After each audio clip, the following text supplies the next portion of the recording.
Sí, profe, se escucha bien. Gracias. Como ahora los veo, ya los del fondo no veía nada. Bueno, chicos, llegamos al último tema de esta materia, que es raquis cervical, biomecánica de raquis cervical, que como es un poco largo lo vamos a dividir en dos. Y recuerden que la semana siguiente, cuando terminamos con el teórico, viene el parcial recuperatorio y luego viene el especial. Que me estuvieron por ahí, es una semana cortita, martes y miércoles, pero justo el martes no es feriado ni nada, así que coincidiría con el especial.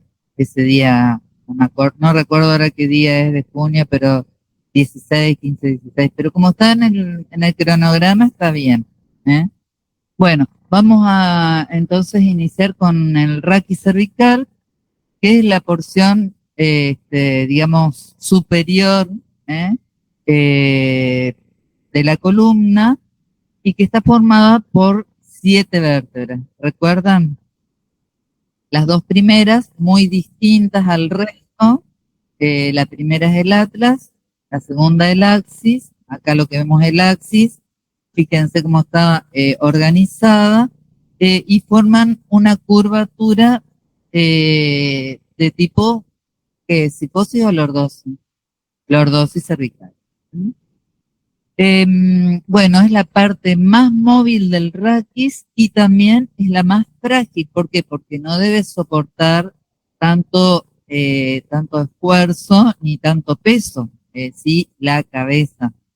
Y es muy importante la función que tiene, no solamente de sustentar la cabeza, sino la de movilidad porque permite orientar también la cabeza y los órganos, justamente los ojos, es muy importante, a tiene una amplia movilidad. ¿eh? Se suma el movimiento de la cabeza y del raquis cervical a los movimientos óculocefalos. ¿no? Y además de protección, porque recuerden que ese nivel tenemos justamente la transición entre bulbo y médula. ¿eh? Así que estos nobles, muy importantes. Bueno, entonces decíamos que la columna cervical tiene las funciones básicas de movilidad y soporte. De estas dos funciones que tiene, la más importante, ¿cuál va a ser? La de movilidad. Eh, Siendo una columna estrecha, la región cervical debe soportar y mantener el equilibrio del peso de la cabeza. Es decir, que lo que va a permitir es la verticalidad y la horizontalidad de la mirada. Esas son funciones muy importantes y sobre todo se dan en el raquis cervical suboccipital que ahora vamos a ir viendo. ¿Mm? Y proteger el tronco cerebral, como decíamos, alberga la mayor parte también en la cabeza de quién, de los órganos sensoriales. ¿eh? Todo lo que tiene que ver con la vista y los sentidos es importante para la realización de cualquier actividad de la vida diaria, ¿sí? Y también le da múltiples puntos de inserción a los músculos, ¿eh? Que vienen tanto, ¿se acuerdan cuando veíamos los músculos de la masa común que llegaban hasta arriba? Y también da inserción a músculos que se originan a nivel del raquis cervical. ¿sí? Y que tienen que ver con el cráneo y el raquis. ¿Vamos? Bueno, de manera dinámica, entonces decíamos que está relacionado con los órganos de los sentidos, con la vista y también con el sistema de equilibrio. Recuerden que también tiene que ver con todo lo que es el control cefálico, que es un mecanismo de autorregulación, tienen que ver también con el sistema laberíntico que se encuentra ubicado a nivel del oído, oído interno, ¿sí? Bueno, es el punto de partida de todas las reacciones de adaptación postural, las reacciones de enderezamiento y parte de las reacciones de reequilibración. Por eso vieron que el control cefálico es muy importante. Si están, vieron algo de psicomotricidad y toda la importancia que tiene el control cefálico en la evolución del individuo. ¿Eh? Bueno, y ahí vemos la diferencia, las dos vértebras que se destacan, que difieren, son el atlas, que es la primera, y el axis, la segunda, y también la séptima, que es una vértebra de transición, donde vamos a ver en la séptima, fíjense, la espinosa, que es mucho más larga, y en general va a tener un solo tubérculo, a diferencia del resto de las vértebras, que si recordamos tenían dos tubérculos en la apófisis espinosa. ¿Recuerdan de eso? Ahora vamos a ir repasando cómo está formada una vértebra tipo. Vamos a dividirlo, ya que vimos que anatómicamente son diferentes, vamos a ver que funcionalmente también podemos dividir el raquis en dos partes. Un raquis cervical suboccipital o superior y un raquis cervical inferior. ¿Eh? El raquis cervical suboccipital, ahí hay una radiografía para que puedan ver cómo se distinguen cada una de las partes de la vértebra. Vamos a ver que si bien hay dos, esto se puede bajar. Hay dos partes constituyendo el raquis cervical, trabajan mecánicamente unidas, las dos porciones, ¿no? El raquis cervical suboccipital estaría constituida por las dos primeras vértebras unidas a su vez al occipital, a través de la articulación occipito-atloidea. Y el raquis cervical inferior podemos considerarlo desde la carilla inferior de C2 hasta la primera torácica, la carilla superior de la primera torácica. Bueno, vamos a hablar también de que la cabeza está en equilibrio cuando los ojos están en la horizontal, que es una de las funciones que tiene el raquis cervical, el de mantener la cabeza en equilibrio y la horizontalidad de la mirada. Y los ojos están en la horizontal, también el plano aurículo-nasal, fíjense, y el plano masticatorio, si nosotros tomaríamos algún papel o alguna lámina que colocaríamos entre los dientes, tendría que estar en la horizontal y podemos decir que está en equilibrio. Podemos decir también de que acá podemos considerar una palanca de qué tipo, de interapoyo o de primer género. ¿Dónde estaría el punto de apoyo? ¿En qué articulación? Occipito-atloidea, ¿sí? Que es la primera, ahí. ¿Dónde estaría la resistencia? Por delante, dado por el peso del macizo facial, ¿por qué? Porque tenemos que el centro de gravedad pasa por delante del punto de apoyo. Entonces, todo este peso se va hacia adelante, pasa aproximadamente en la silla turca, a ese nivel. Y la potencia, ¿por quién estaría dada? Por los músculos posteriores o músculos de la nuca que tienen que trabajar de manera tónica siempre para mantener el equilibrio de la cabeza. Porque, ¿qué pasa cuando ustedes se relajan? La cabeza, cuando se duermen, por ejemplo, sentados, la cabeza cae hacia adelante por acción de la fuerza de gravedad. Y como decíamos, también acá vamos a poder ver la lordosis cervical y vamos a ver que podemos trazar una cuerda, que es la línea verde, que va a ir desde los cóndilos occipitales a las escotaduras postero-inferiores de la séptima cervical, en línea recta. ¿Se acuerdan del índice de Delmas? ¿Qué relacionaba el índice de Delmas? Longitud con altura. Acá tenemos también un índice como el de Delmas, donde podemos relacionar la cuerda, que sería ¿qué? La altura, con la longitud de la columna, si tomamos el recorrido. Entonces se puede relacionar ambas unidades, digamos.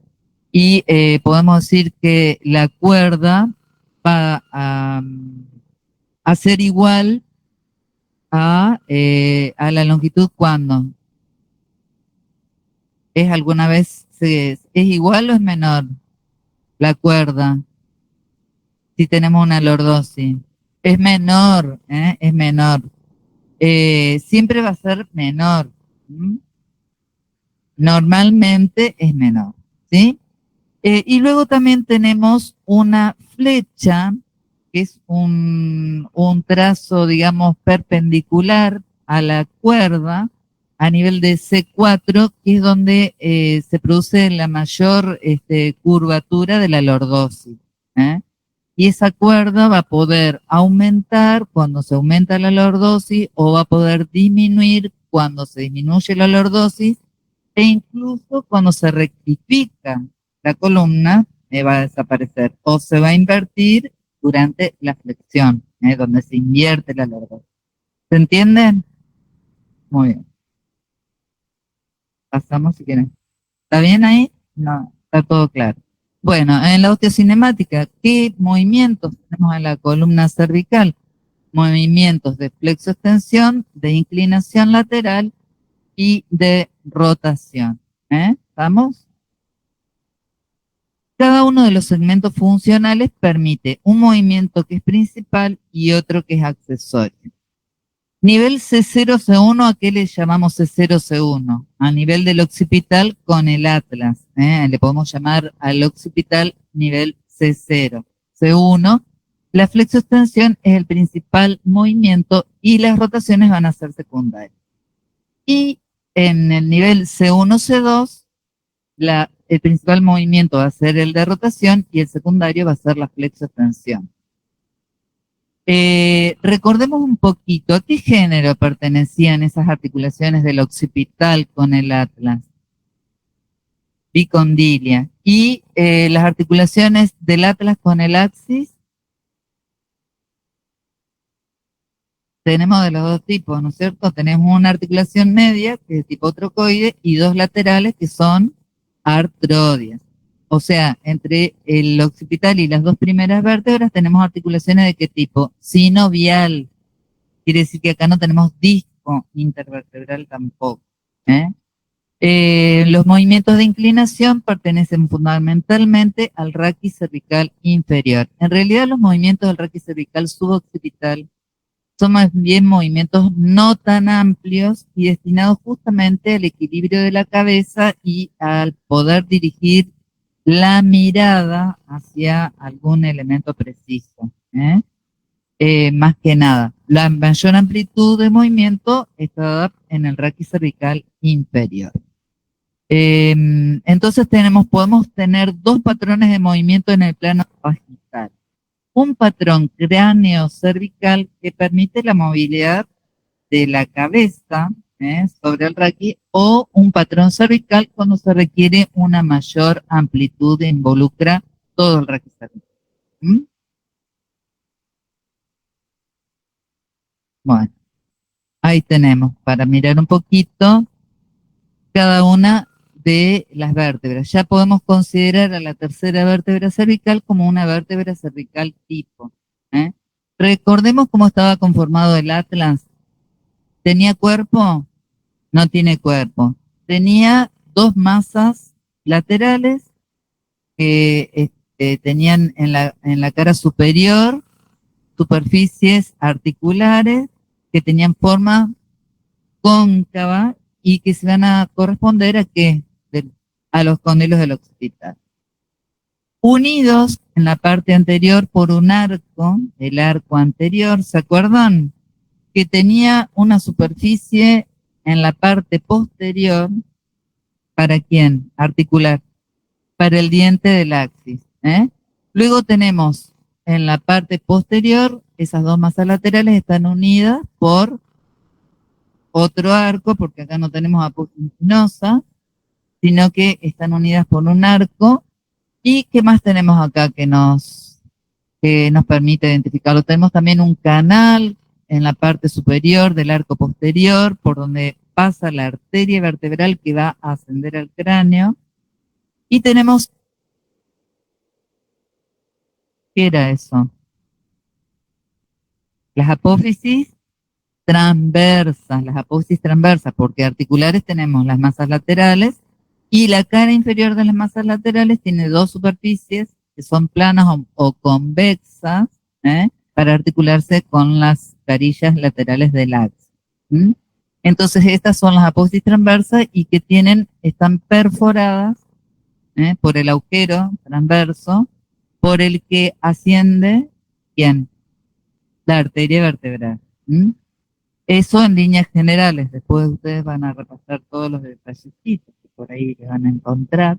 Tenemos en segundo lugar el axis, la segunda vértebra que tiene un cuerpo y tiene esta apófisis vertical, que en realidad no es así tan vertical, sino que está un poquito inclinada hacia atrás, lo que facilita o permite una mayor movilidad. ¿Qué más? Tenemos las carillas articulares hacia ambos lados que se van a articular con las carillas inferiores del atlas. ¿Qué forma tienen?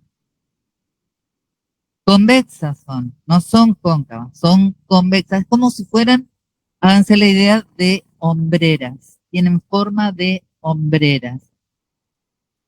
Sí, tienen esa forma.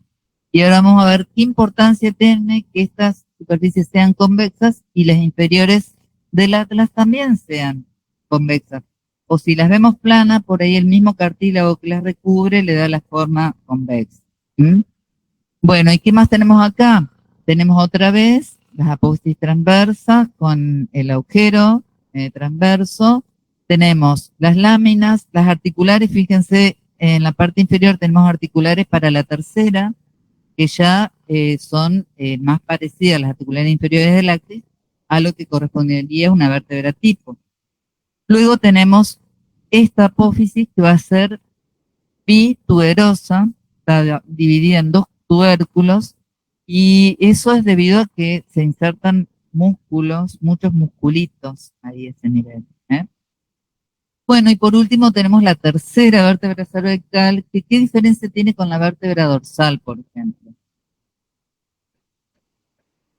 El cuerpo más chico, son cada vez más chicas, ¿no es cierto? Si nosotros vemos una columna, siempre la comparación se hace con las vértebras del mismo individuo. Porque si yo tomo una de la caja de los huesitos y digo, esta es cervical porque es chiquita, no tiene nada que ver porque el tamaño depende del individuo. Hay diferencias individuales. Entonces, siempre comparadas con el mismo individuo, podemos decir que son más chicas. ¿Qué más? ¿Qué otra característica además de ser chicas? Está el cuerpo es más, es claro, es menos redondeado, más alargado transversalmente. ¿Y qué más presenta en el cuerpo, en la cara superior del cuerpo? Las apófisis semilunares o unciformes o uncus, también se lo llama, y están a los lados de los cuerpos.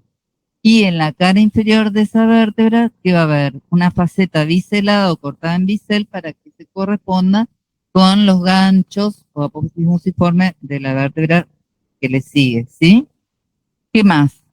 Seguimos teniendo el agujero transverso que llega hasta la séptima, pero la séptima ya no recibe a la arteria vertebral. Tenemos las carillas articulares, los pedículos que están en la unión, y fíjense que las carillas, las apófisis articulares van a estar orientadas mucho más lateralmente con respecto al cuerpo que en el resto del raquis. Veníamos con las vértebras lumbares que estaban ubicadas por detrás del cuerpo. En las vértebras dorsales también eran más bien planas o orientadas hacia afuera. ¿Se acuerdan que podíamos hacer un círculo y donde encontramos el punto medio, que era el eje de movimiento? Acá están ubicadas mucho más lateralmente y van a estar orientadas hacia abajo y hacia atrás, las superiores, y las inferiores en sentido opuesto. Bueno, tenemos las láminas, que son muy importantes y que terminan uniéndose y formando la apófisis espinosa, que también es bifurcada, ¿sí? ¿Algo más que quieran que recuerden de las vértebras? Claro, el agujero de conjunción es distinto porque acuérdense de que la apófisis transversa está dividida, entonces está más corto y más cerca entre el cuerpo y la apófisis transversa, ¿sí? También está dividida en dos tubérculos, la apófisis transversa, exactamente. Y acá no se ve bien, pero acá miren, podemos ver, esta es una vista superior del atlas, donde vemos bien la concavidad. Y acá vemos una vista anterior del axis, donde vemos las carillas a modo de hombreras que tiene. Pasa si querés para allá. Bueno, acá ven también otra imagen y vemos también los cóndilos del occipital. Los cóndilos del occipital que van a coincidir con las cavidades glenoideas del atlas. ¿Mm? Van a coincidir, dicen algunos autores, como los huevos en la huevera, de esa manera, o sea, siguiendo toda la línea, van a coincidir. Bueno, la articulación occipito-ateloidea es la primera entonces que vamos a ver, y son convexos, tanto los dos cóndilos y cóncavas en la superficie del atlas. Esas dos articulaciones están mecánicamente unidas, y como dijimos, es de tipo bicóndilo. ¿Estamos? Bueno, como dijimos que estaban las dos superficies formando o en congruencia, digamos, podemos trazar por ambas superficies una esfera y ver que el punto, digamos, el eje, lo vamos a encontrar el centro de la esfera por encima de la superficie vertical.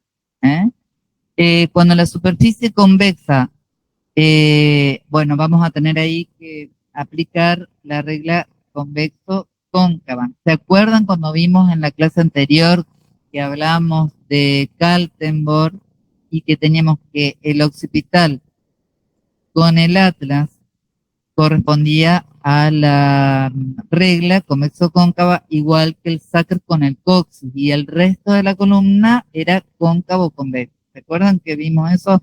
Ahora lo vamos a mirar de vuelta. Las superficies condilias occipitales están situadas en la misma superficie esférica cuyo centro se sitúa en el interior del cráneo, como vemos. Y entonces podríamos considerar, como están incluidas en la misma esfera, como una articulación tipo bola o en artrosis, donde tenemos esta bola que se mueve en torno a esas superficies que van a ser las cavidades glenoideas. Lo podemos comparar entonces con una enartrosis y va a tener movimientos, como decimos, en los tres sentidos: en la flexoextensión, en la inclinación y en la rotación. Aunque los movimientos son más bien limitados, no son tan amplios, pero se lo puede comparar como una articulación de 3 ejes y 3 grados de movimiento. Entonces, en esta superficie, decíamos, tenemos que aplicar ¿qué regla? Convexo-cóncava. Es decir, que el deslizamiento se va a producir en el mismo sentido o en sentido contrario a la rodadura. En el contrario, van a rodar hacia un lado y van a deslizar hacia el otro. A diferencia del resto de las articulaciones de la columna, ¿sí? ¿Estamos? Y acuérdense que siempre donde hay mayor deslizamiento es cuando más estable es una articulación. ¿Estamos? ¿Se entendió eso o no? Bueno, esto era lo que tienen en el Power anterior también, pero justamente lo traemos a colación aquí como el recuerdo. Regla convexa opuesta, el occipucio se mueve de acuerdo con la regla convexa en relación al acto. ¿Vieron? Tienen rodadura y deslizamiento en sentido opuesto. En cambio, en el resto de las vértebras de C2 hacia abajo, tenemos la regla cóncava, donde el deslizamiento y la rodadura son iguales, hacia el mismo lado. ¿Estamos? Bueno, serían los ejes de movilidad en relación, digamos, era como cuando vimos ejes, ¿se acuerdan? Para el movimiento del resto, teníamos un eje vertical, un eje sagital y un eje transversal que nos indican los movimientos en todos los planos. Bueno, vamos, decimos, tenemos flexo, extensión, inclinación y rotación. Vamos a empezar por la rotación del occipito atloideo. Fíjense que nosotros tampoco podemos separar directamente la occipitoatloidea de la atloideo-axoidea. Son mecánicamente también unidas, porque están unidas a través de otros elementos que son los ligamentos. Tenemos ligamentos que unen el occipital al, sí, ¿se acuerdan del ligamento suspensorio o el ligamento del diente del axis, que llega hasta el occipital? Y también los ligamentos occipito-odontoideos laterales, o llamados también ligamentos alares, que unen el diente del axis a la parte medial de las cavidades de los cóndilos occipitales. Van hacia arriba, hacia el occipital, hacia la parte medial de los cóndilos. Por todos esos movimientos, por todos esos medios de unión, elementos que tenemos, vamos a ver que el occipital gira sobre el atlas y va a participar de un movimiento general de rotación del atlas sobre el axis en torno al eje vertical que pasa por el centro de la odontoides, ahí como vemos en ese caso. Aquí va a intervenir la tensión justamente de uno de los ligamentos de los que hablamos, que es el occipito odontoideo lateral, o también llamado alar, opuesto al del movimiento. Si el movimiento es hacia la izquierda, el que se va a tensar va a ser el derecho. Siempre va a ser el contrario al movimiento, sobre todo cuando es un movimiento de rotación y, digamos, es asimétrico. Todo el movimiento, pero bueno. Tenemos una rotación, acá tenemos a la izquierda, se produce un deslizamiento hacia adelante del cóndilo occipital derecho, enrollamiento y tensión del ligamento alrededor de la odontoide. Esa tensión no solo va a limitar el movimiento, sino que también va a desplazar hacia la izquierda al cóndilo derecho del occipital. Se tensa y lo desplaza. Y además, hacia el mismo lado, produce al tensarse una inclinación, una leve inclinación hacia el lado opuesto a la tensión. Es un poquito complejo. Se tensa, uno rota, se tensa el ligamento, ¿qué va a pasar? Va a producir un desplazamiento y una ligera inclinación hacia el lado del ligamento que se tensó, o sea, hacia el lado opuesto al movimiento. ¿Se entiende? ¿De qué lado? A ver, analicemos. Si rota hacia allá, si yo roto hacia la izquierda, va a ser el derecho hacia adelante. ¿Estamos? ¿Se entiende? Claro, la inclinación va a ser a la derecha. ¿Estamos? Así es, exactamente. Y se dice que como el eje es evolutivo y como hay una tensión de ligamentos y hay un desplazamiento, el eje de rotación se va a trasladar un poco hacia el bulbo posterior. ¿Por qué? Porque acuérdense que si no pasa por el centro digamos, si el eje no pasa por el lugar o por el bulbo, ese bulbo estaría sometido a ¿qué fuerza? De cizallamiento. Es por eso que al rotar se desplaza ligeramente a este nivel, a nivel del bulbo, para permitir la torsión sin cizallamiento. ¿Vamos? Para que pase por el bulbo, que es el centro nervioso más importante que tenemos a ese nivel. Al realizar el movimiento se va desplazando. Ahí tienen toda una explicación sobre ángulos y todo en Capacci, pero es para eso principalmente y para que ustedes lo sepan a ese nivel. Entonces, acuérdense que va asociado ese movimiento a una inclinación hacia el lado opuesto al movimiento por tensión de ese ligamento, principalmente. Bueno, ahí tenemos, fíjense, la rotación y tenemos el movimiento que se produce en una vista superior. Participan aproximadamente 12 grados de cada articulación, de cada nivel del raquis cervical suboccipital, o sea, de la occipitotloidea y atloideoxoidea son 12 grados en cada nivel. Bueno, eso es lo que estuvimos hablando. Poner otro poquito. Bueno, ¿qué va a pasar durante la flexo-extensión entonces a este nivel? ¿Qué va a pasar con una superficie convexa? Deslizamiento y rodadura. ¿Cómo va a ser entonces? Durante la flexión, ¿qué va a pasar?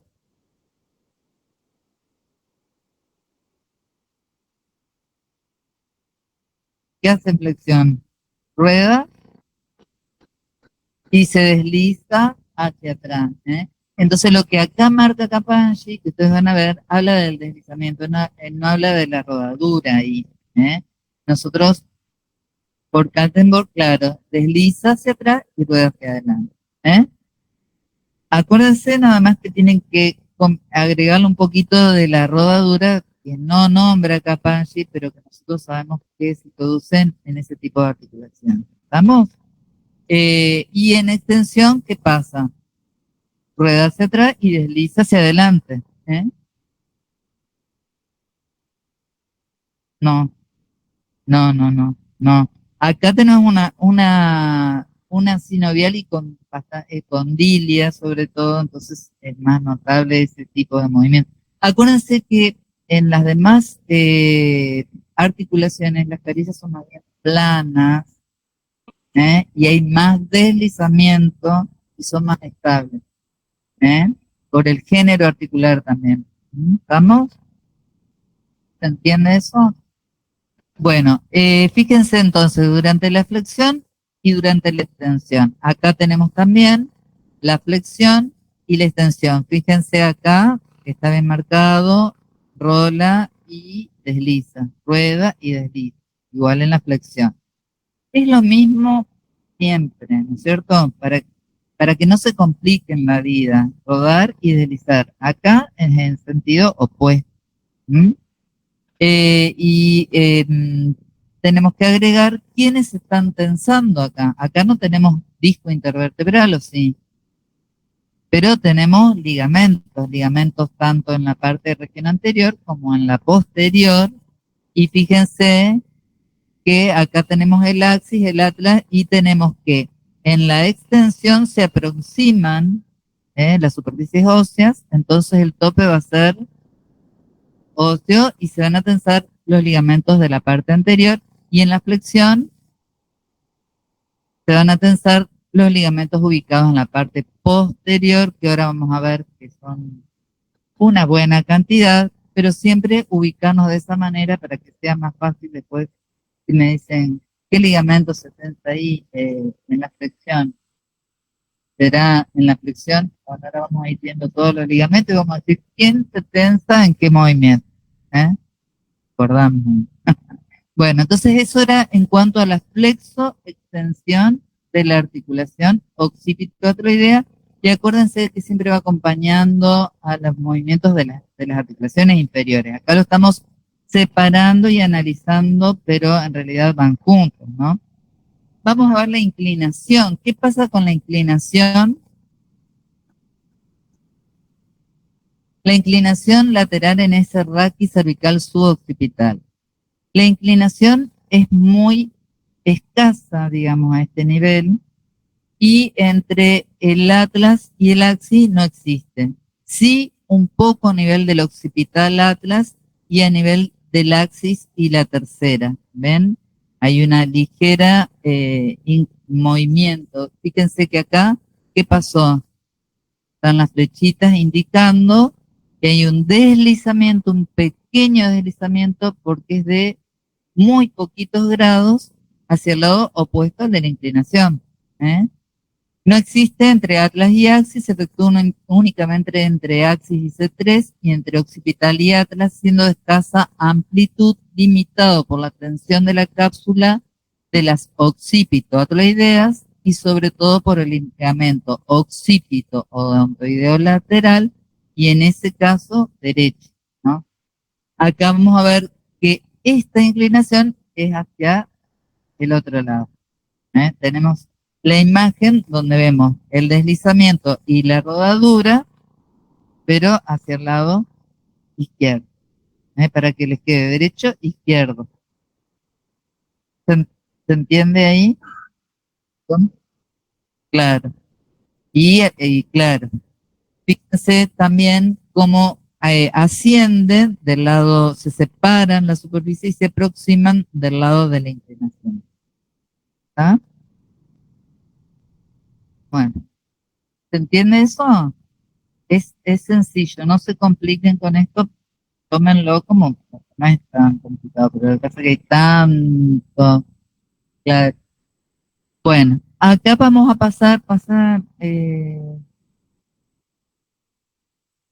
vamos a ver las articulaciones atloide-axoideas que dijimos que eran tres, ¿eh?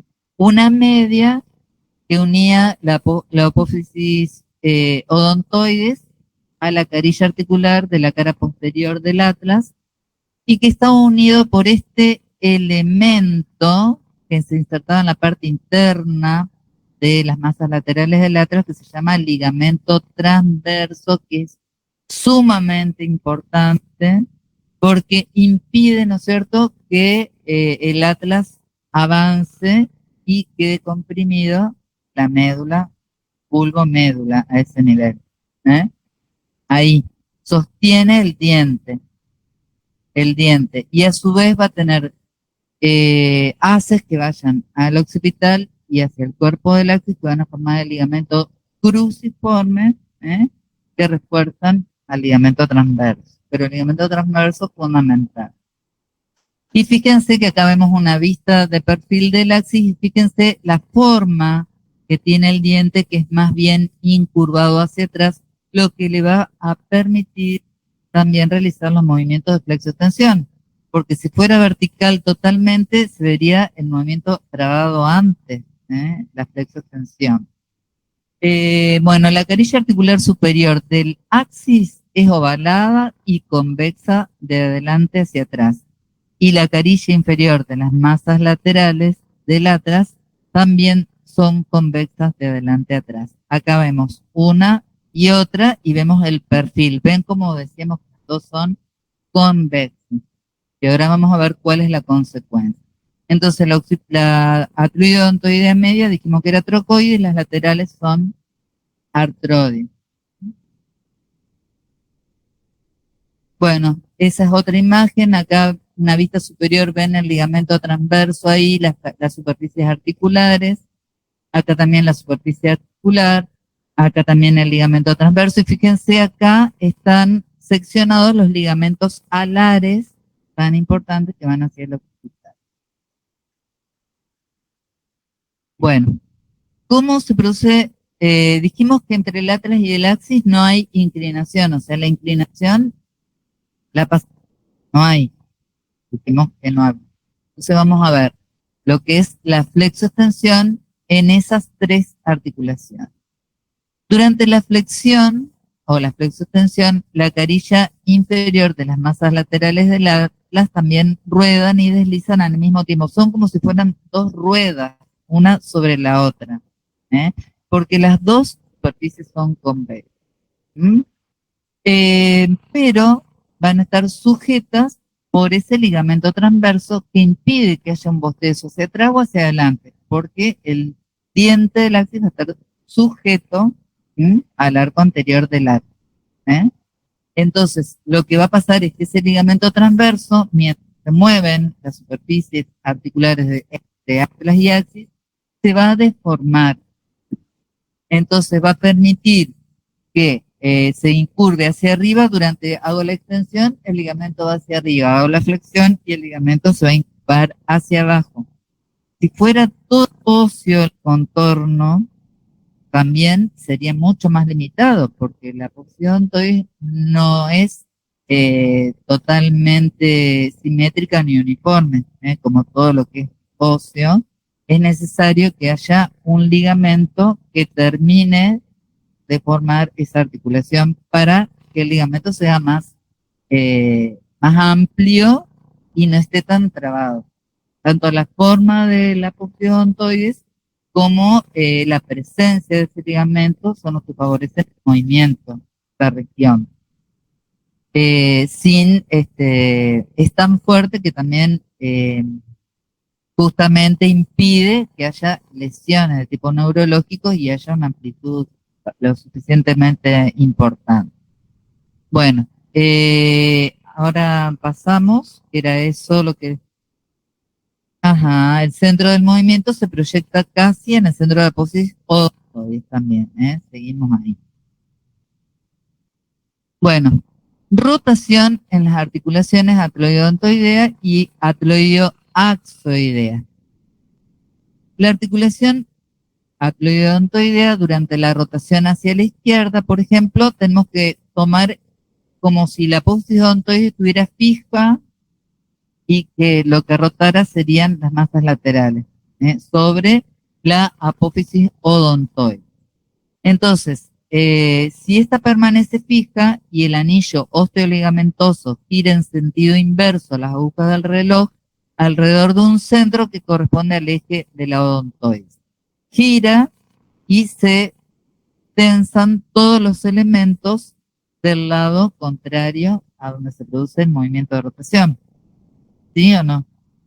Todo lo mismo, se enrolla todo del lado. Si giro hacia la izquierda, se produce la rotación hacia la izquierda, se tensan todos los elementos osteoligamentosos, cápsulo-ligamentosos del lado opuesto, o sea, del lado derecho. ¿Mm? Acá tenemos una imagen también donde muestra la rotación y el deslizamiento. ¿Qué va a pasar acá?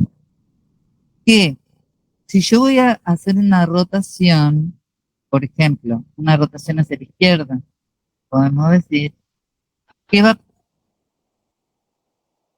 bueno, esta está para la derecha. Fíjense que se va a deslizar hacia adelante la superficie izquierda y hacia atrás la superficie derecha. ¿Sí o no? ¿Pasa eso? Pero también dijimos de que las dos superficies son convexas. Entonces, si esta superficie va hacia adelante y está rueda con rueda, va a avanzar y va a descender. Si son dos ruedas que se contraponen. Yo tengo dos ruedas que ruedan una sobre otra, fíjense que se va a producir un movimiento de ascenso y descenso a su vez. Entonces, si avanza y desciende, del otro lado, ¿qué va a pasar? Va a retroceder y también va a descender. Ahora lo vamos a ver en otro dibujito. Es lo que pasa en las articulaciones laterales. ¿Mm? Todo de la misma rotación, donde se producía el eje, el odontoides, y todos los otros elementos giran. Fíjense, acá tenemos la masa lateral del atlas y acá, digamos, la superficie del atlas, que son convexa y convexa. ¿Se ve ahí en la imagen? Esa sería en una posición neutra. Del lado donde avanza superficie, va a avanzar y va a descender. Y del lado donde retrocede, va a retroceder y va a descender también del otro lado.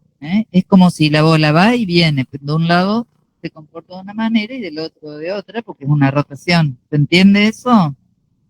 Bueno, ¿cuál es la consecuencia de esto? Como dijimos que ese nivel, una de las principales funciones es la de protección de los elementos nobles, va a haber mucha cantidad de ligamentos y van a ser cortos y resistentes. Entonces, si yo desciendo la superficie del atlas, se van a aproximar al axis y todos los ligamentos van a disminuir la tensión. lo que hace que esa rotación pueda ampliar un poquito tu amplitud. ¿Se entiende? ¿Se entendió o no? A ver, a ver, vamos a explicarlo de vuelta. A ver, durante la rotación tenemos la parte del odontoide, se entiende, ¿no? Que va a girar, se van a tensar los elementos contralaterales. ¿Mm? Homo o ipsilateral se dice con parte de. Y las dos superficies que dijimos, del atrás y el axis, son convexas, ambas convexas. Entonces es como si dos ruedas eh, se deslizaran una sobre la otra. Si yo hago una rotación hacia la izquierda, esta superficie va a avanzar, pero va a descender porque son dos ruedas y esta va a retroceder. Quiere decir que si en posición neutra tienen esta distancia, luego en la rotación van a tener esta distancia, diferente del lado derecho que del lado izquierdo, porque una avanza y la otra retrocede, pero se acercan o se aproximan los puntos de inserción de los ligamentos, lo que permite una mayor amplitud de rotación. ¿Entendí así un poco mejor?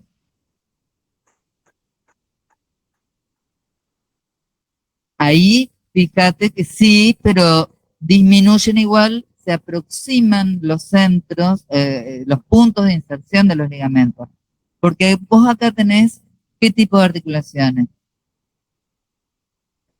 Las laterales no son trocoides, son artrodias, pero va a haber cápsula en cada articulación, va a haber ligamento de refuerzo y se van a tensar de acuerdo al lado, siempre es hacia el lado opuesto, ¿no es cierto? Pero los ligamentos que estaban unidos a estos elementos van a disminuir la altura y van a permitir un mayor rango, un pequeño mayor rango de movimiento. Esto es bien artrocinemática dentro de la. Sí,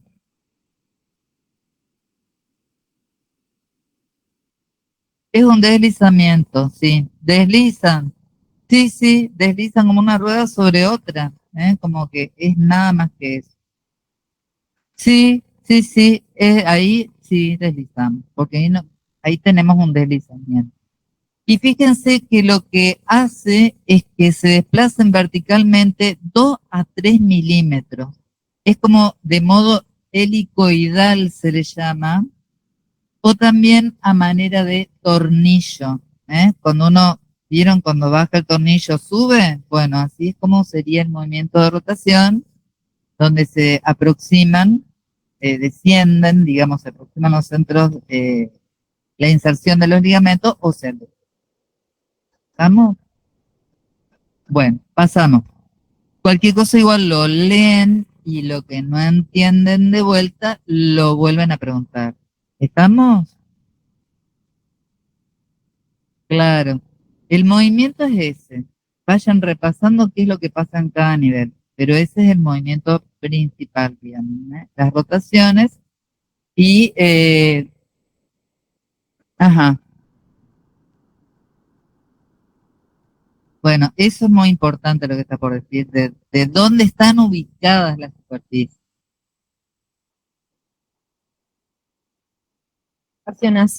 Hacia la izquierda, están uno encima del otro, ¿no? Lo voy a hacer así para imitar el de arriba, ¿no? No solamente que este va a avanzar y se va a caer, sino que el de atrás también se cae, ¿no? Entonces, el lado derecho avanza y baja, y el lado izquierdo retrocede y baja. Entonces, al estar los dos unidos, digamos, en posición neutra, estaban con una tensión específica, digamos, en su ligamento. Lo que hace ahora es, cuando se acercan los huesos uno a otro, entonces eso es lo que ella dice que permite un poco más de esa rotación, porque están más cerca un hueso del otro, de los dos lados cerca.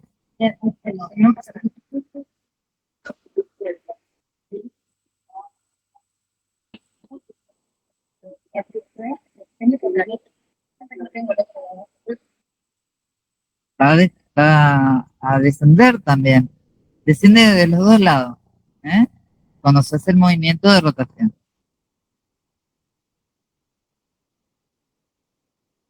Claro.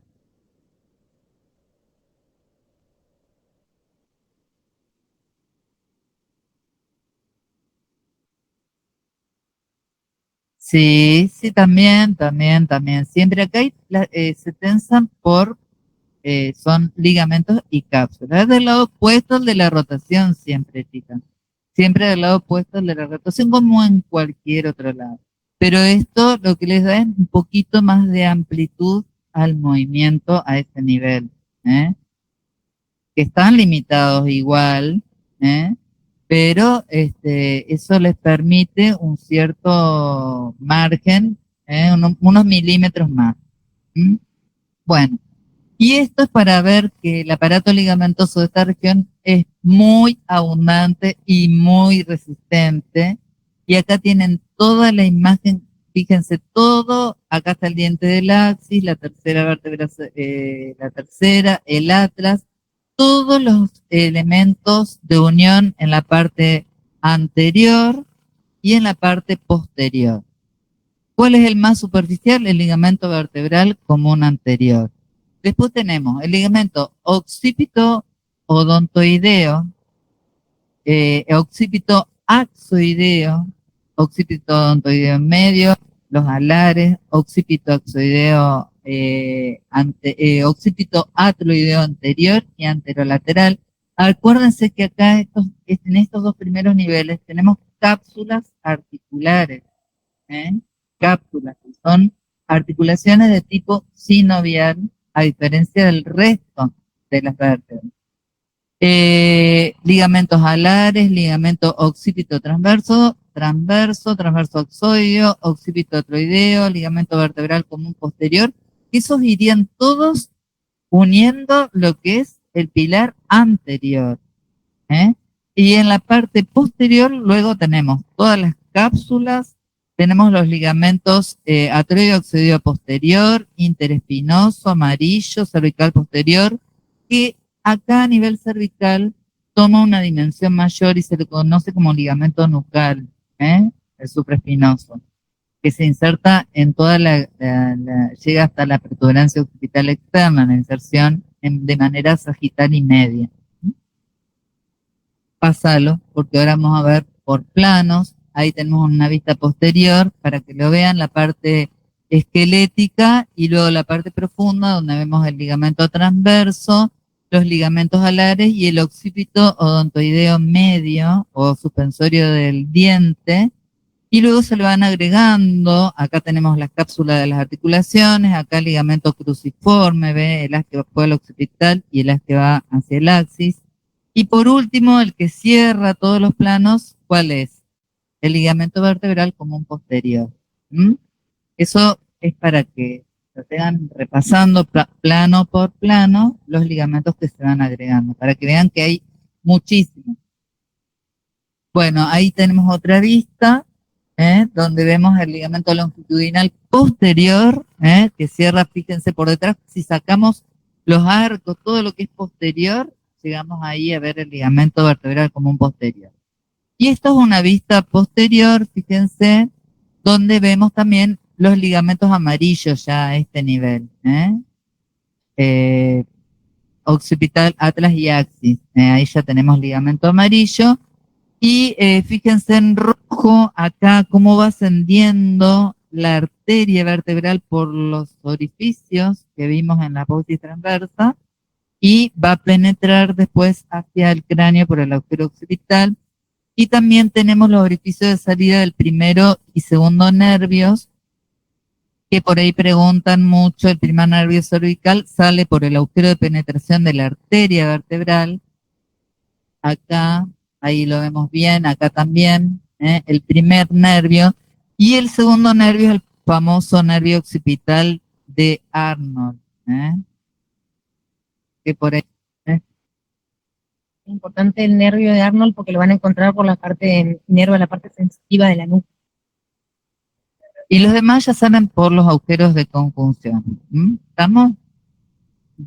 Lo nombran por eso. Bueno, y de los ligamentos anteriores también tenemos las cápsulas de cada una de las articulaciones, ligamento occipito ecloideo anterior, occipito en dos capas. Después tenemos el ligamento atroideo axoideo anterior, y las cápsulas, y por último el ligamento vertebral común anterior, y acá vemos cápsulas también de las articulaciones apofisarias. Bueno, así que tienen para volver a mirar. Muchos lo dan como membrana tectoria anterior y posterior que termina de cerrar las superficies que unen el atlas con el occipital. ¿Estamos? Ahí tenemos otras imágenes para que ustedes se vayan ubicando y vayan repasando, porque esto en realidad es anatómico, para que ustedes puedan ver la cantidad que tenemos de ligamentos a este nivel que se diferencian del resto, sobre todo los que están entre la primera, segunda vértebra y el occipital. ¿Eh? Son imágenes para que se puedan ubicar.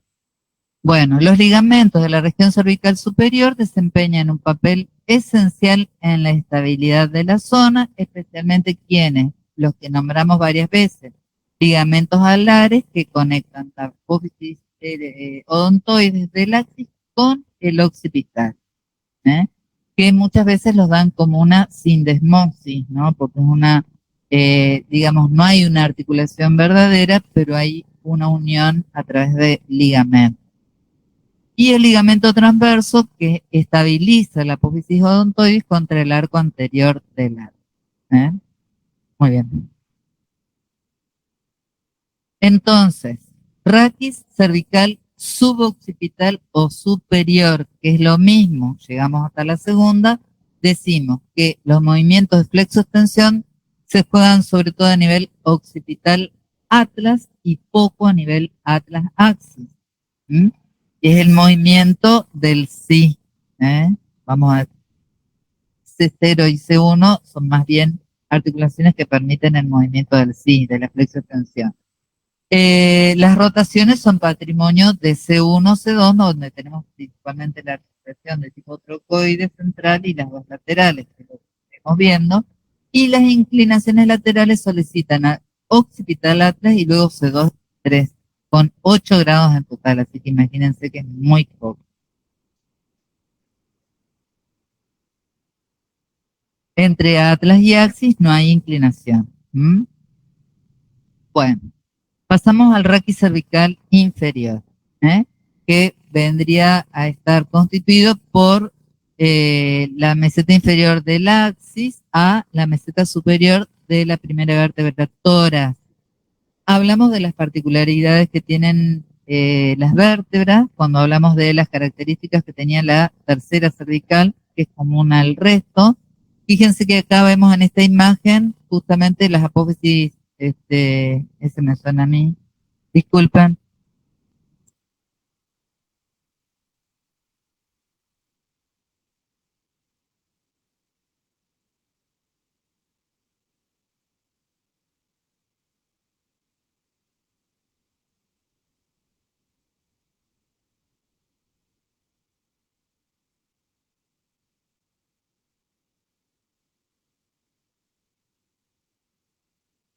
Entonces aquí vemos, fíjense esto que es importante a este nivel, es la forma en que se articulan o la inclinación que tienen las apófisis articulares a nivel de las vértebras cervicales.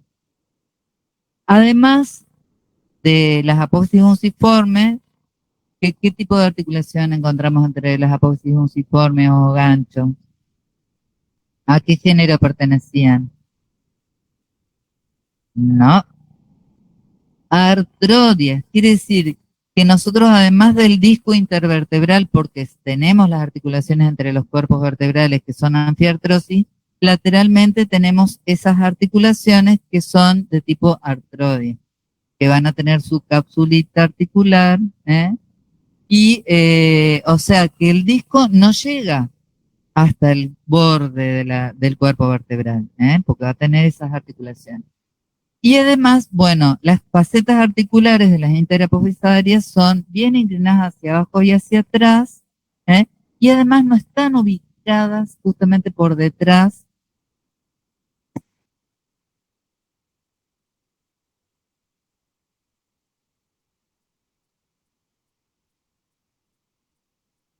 Fíjense que no van a estar ubicadas inmediatamente, fíjense qué laterales que están, no están inmediatamente ubicadas por detrás del cuerpo vertebral, sino que son mucho más laterales, las apófisis articulares o zigapofisales. Eso hace una gran diferencia con el resto de las otras vértebras. Y vamos a ver que la gran movilidad va a depender justamente de estas cosas que estuvimos nombrando. Además, los cuerpos, fíjense que tampoco tienen una forma totalmente recta, como las veíamos, sino que fíjense que tienen una forma sagital cóncavo-convexa, tienen una forma diferente al resto, lo que facilita el movimiento. Otra es esa inclinación, que no les hablé de grados, pero que va entre 45 a 60 grados, y esto, la proporción discosomática, que era lo que hablamos o lo que hablaron cuando vimos raquis en conjunto, la diferencia que había entre cada uno de los raquis, que hacía que el raquis cervical es el más móvil, luego le sigue el raquis lumbar y por último el raquis dorsal, en cuanto a esa relación. Y esto que dice acá, la fisuración del disco, debido al desarrollo de las apófisis funciformes, quiere decir que el disco no llega hasta los bordes, sino que tenemos esas apófisis funciformes que van a permitir el movimiento o van a favorecer qué movimiento, ¿les parece a ustedes? El de flexo extensión, ¿sí? Bueno, ahí tenemos las articulaciones zigapofisarias, que son responsables de la cinemática de esta región.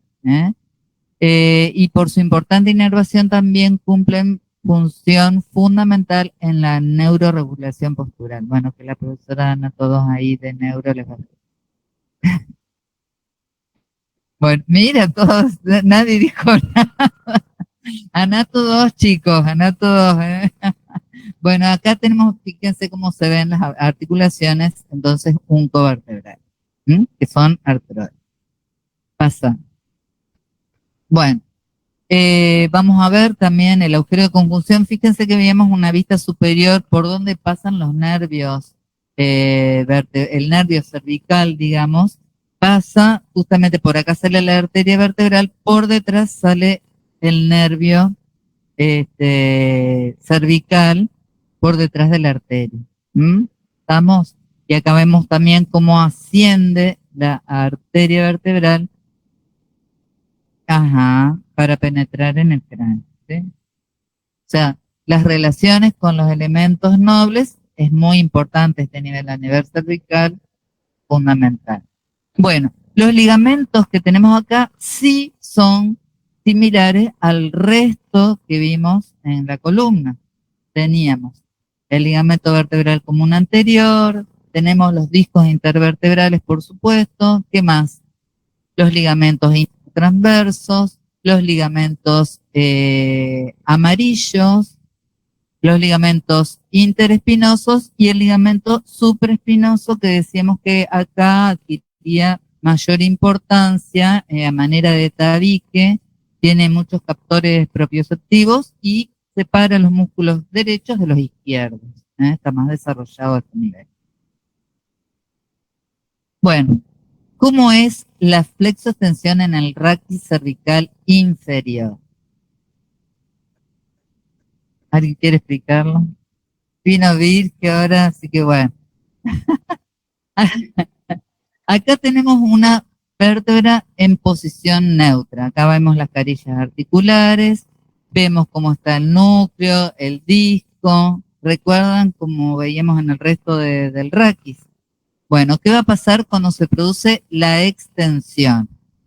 Fíjense que el cuerpo de la vértebra, ¿qué va a pasar?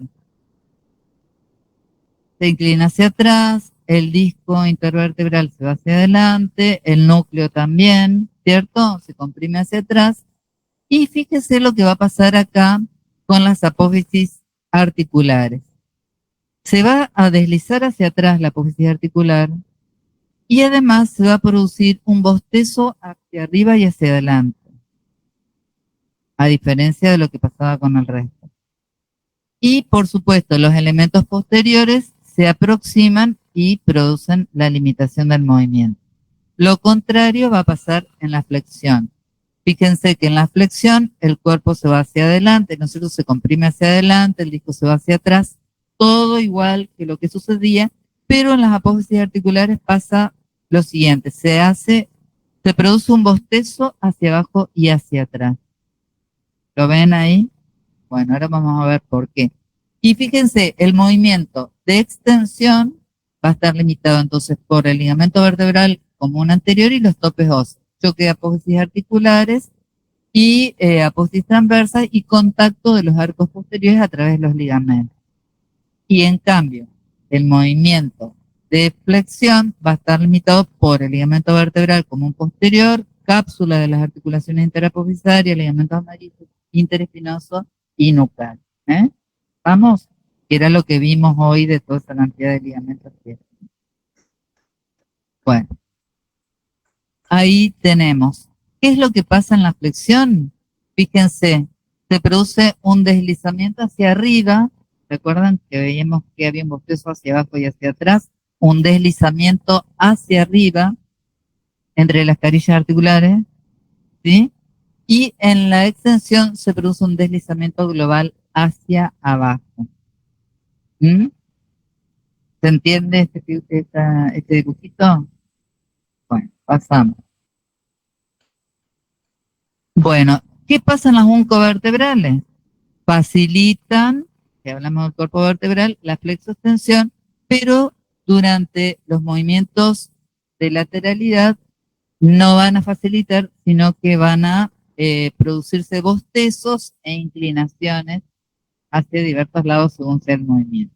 Estamos, no favorece el movimiento. No. Vamos a ver qué es lo que sucede con el eje del movimiento, qué es lo que hace que ese deslizamiento sea hacia arriba, hacia abajo en la flexoextensión, y vamos a ver que a nivel del raquis cervical vamos a tener un movimiento de inclinación, pero combinado con movimiento de rotación. El movimiento de inclinación y el de rotación no va a ser nunca puro, sino que va a ser siempre combinado. ¿Eso por qué? ¿Por dónde pasa el eje del movimiento? ¿Se acuerdan dónde pasaba el eje del movimiento en el raquis dorsal para las rotaciones que hablamos? Por los cuerpos, por el centro de los cuerpos. Y en el raquis lumbar, por la base de la apófisis espinosa. Bueno, acá vamos a ver que el eje va a depender de la forma o de la inclinación de las carillas facetarias o las carillas laterales, que están ubicadas lateralmente, como decíamos, al cuerpo. No están ubicadas por detrás, sino que van a estar ubicadas lateralmente. Y van a tener una inclinación hacia abajo y hacia atrás, o así. Miro de frente, van a ser ahí. Entonces, si produzco un movimiento de un deslizamiento global hacia arriba, voy a tener ¿qué tipo de movimiento? Volvemos atrás ahí. Una flexión, o una extensión si el deslizamiento es hacia abajo. ¿Se entiende? Pero vamos a ver que el eje de movimiento en realidad va a ser un eje perpendicular al plano que pasa por esas carillas articulares. Como el plano es oblicuo, el eje que es perpendicular al plano va a ser oblicuo y va a estar ubicado aproximadamente en el medio, por la parte posterior del cuerpo, entre o equidistante a esas superficies articulares. ¿Se entiende? Por eso ese deslizamiento además produce un pequeño bostezo, porque no pasa ni por el centro del cuerpo, ni tampoco pasa por las carillas articulares, sino que es perpendicular al plano que forman esas superficies. ¿Se entiende? Qué lío. Rotación con inclinación. Igualmente el mismo plano es para la flexión y extensión, que es un deslizamiento global hacia arriba y hacia abajo con un pequeño bostezo porque no pasa por el centro de la articulación. Al no pasar por el centro se produce ese pequeño bostezo.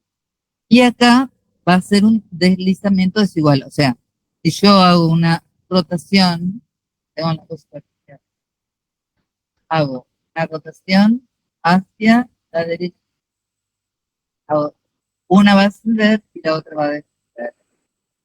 O sea, una va a ser como el movimiento que veíamos de flexión, que ascendía, y el otro va a ser como el movimiento que veíamos de flexión, que descendía.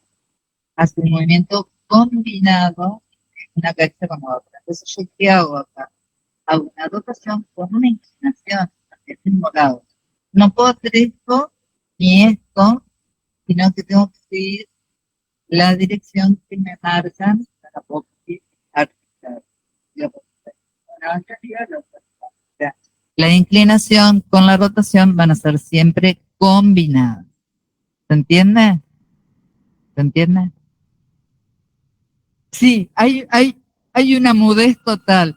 Bueno, a pesar de eso, puede haber variaciones entre la parte superior e inferior en cuanto a las orientaciones que no sean todas totalmente planas y tampoco tienen todas la misma orientación de 45 grados, sino que va a ir variando, porque en la parte superior son más verticales y en la parte más inferior se van haciendo más horizontales por los movimientos. Acuérdense que siempre el plano y el eje de movimiento son perpendiculares. Entonces, si en la parte más superior, las carillas, ¿cómo van a ser? Más horizontales, el eje, que va a ser perpendicular, nos va a permitir un movimiento de rotación un poco más amplio. ¿Sí? A medida que se inclinan las carillas o las facetas articulares y el eje va cayendo más en forma más oblicua, va combinando más aún rotación con inclinación. ¿Sí? Me miran. Están mudos hoy, yo no sé. ¿Eh? Chino básico, chicos, muy complicado. Por eso esos movimientos que son combinados siempre son hacia el mismo lado. Fíjense que si yo subo de un lado, bajo del otro, siempre el movimiento va a ser inclinación y rotación hacia el mismo lado. Yo roto e inclino hacia el mismo lado, roto e inclino hacia el mismo lado. O sea, los movimientos son homolaterales. A eso algunos autores le llaman acoplamiento. Y fíjense que acá inclinó y rotó, y las apófisis articulares, las apófisis espinosas, perdón, miran hacia el lado opuesto al sentido del movimiento. ¿De acuerdo? En los dos lados. Bueno, ahí tienen, ¿ven? Ahí hacemos una inclinación lateral o una rotación y siempre van acompañados tanto la inclinación lateral de una rotación, porque fíjense la línea de las espinosas, o una rotación siempre va acompañada de una inclinación. Y principalmente también van a acompañarse de una extensión, porque hacia el lado donde se produce el movimiento se produce un descenso, que dijimos que era una extensión en primer lugar. En el raquis cervical inferior, la flexoextensión se puede dar de manera independiente. Los que no se pueden dar de manera independiente son la rotación con la inclinación lateral. Entonces, si se producen los tres movimientos, yo el que puedo corregir es la extensión, pero a nivel de raquis cervical inferior, esa inclinación con rotación hacia el mismo lado no se puede corregir, entonces de eso se encarga el raquis cervical superior o suboccipital, de ir corrigiendo para obtener un movimiento puro. Eso es lo que vamos a seguir viendo en la clase de hoy. Bueno, estos son movimientos mixtos, combinados de inclinación, rotación, y se producen en torno a los tres planos que conocemos, sagital, transversal y frontal. Bueno, ¿no entendieron nada? Ahora lo van a leer porque en la próxima clase lo vamos a analizar bien y vamos a agregarle la parte muscular. ¿Ah? Pero lo van a ver bien como es, ¿sí? Yo les voy a dejar esto igual para que lo vean. Decimos entonces que en el raquis cervical inferior tenemos movimientos de flexo-extensión y que la inclinación con la rotación son siempre combinados movimientos estereotipados. Y que se compensan a nivel del raquis cervical superior. Yo quiero obtener una rotación pura, va a intervenir el raquis cervical superior, y si quiero obtener una inclinación pura, también va a intervenir el raquis cervical superior. ¿Mm? Con movimientos de ajuste, pequeños movimientos de ajuste. Bueno, las amplitudes totales, la flexoextensión en el raquis cervical es de aproximadamente 130 grados, de los cuales 100 a 110 pertenecen al raquis cervical inferior y los otros 20 a 30 grados al raquis cervical superior o suboccipital. Sí.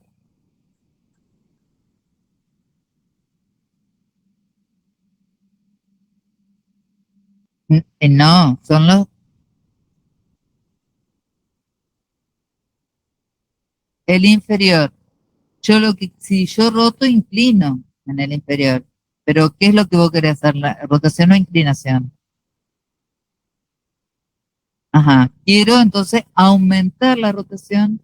Aumento la rotación en el raquis cervical superior y hago una contrainclinación en el raquis superior. Hago una contrainclinación para que aparezca un movimiento puro. Aumento o agrego grados del raquis cervical superior, pero también le agrego un movimiento contrario, o sea, elimino el movimiento indeseado, que sería la inclinación en este caso. ¿Se entiende eso? No, de nada. ¿Alguna otra preguntita por ahí? No, nada. Bueno, fíjense que decíamos que la inclinación lateral es de 45 grados, que la tenemos ahí. 8 grados corresponden al raquis cervical superior o suboccipital y lo demás al de inferior. Rotaciones 80 a 90 grados a cada lado, 12 para cada una de las articulaciones superiores. Típico artroidea de la artroidea axoide.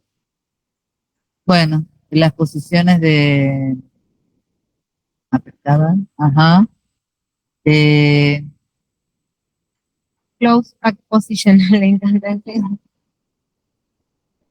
Posición de bloqueo es flexo-extensión máxima y la posición más permisiva, digamos, es la posición neutra. Bueno, y acá tenemos que lo van a tener en el power, todo esto, que es cómo está relacionado con el eje nervioso, ya que todas las raíces van a formar plexo cervical, plexo braquial, y van a estar en relación directa con la columna, cómo van saliendo en cada nivel los nervios. Lo mismo, fíjense que era lo que hablamos hoy, lo importante del ligamento transverso y bueno, cómo pueden producirse patologías cuando hay subluxaciones que se engancha una apófisis articular de una vértebra con la otra y también la relación que tienen los agujeros de conjunción con los nervios raquídeos ahí en la salida, donde se puede comprimir, donde puede producirse osteofitos, es decir, formación anormal ósea, artrosis, a nivel tanto de las articulaciones uncovertebrales y también más bien en la parte posterior del agujero de conjunción. Y acá es la relación que tienen con la arteria vertebral, importante también, que nacen a nivel de ramas de la subclavia y del tronco brachiocefálico. A un lado subclavia y el otro tronco brachiocefálico. Relaciones, por eso es tan importante la región cervical y todos los ligamentos, todos los medios de unión y el tipo de articulaciones y movimientos que vi. ¿Alguna pregunta, chicos, de acá?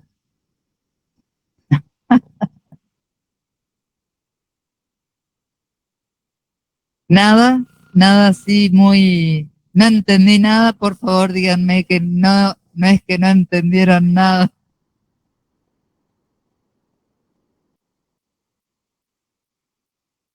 Bueno, nada, ninguna pregunta. Bueno, pero por favor lean para la clase que viene, ¿eh? Sí, pero fíjense a ver si esto, vuelven a leerlo para ver si entendieron lo que les estuve diciendo. Esto va a quedar en el campus igual para que lo tengan. Bueno, muchas gracias.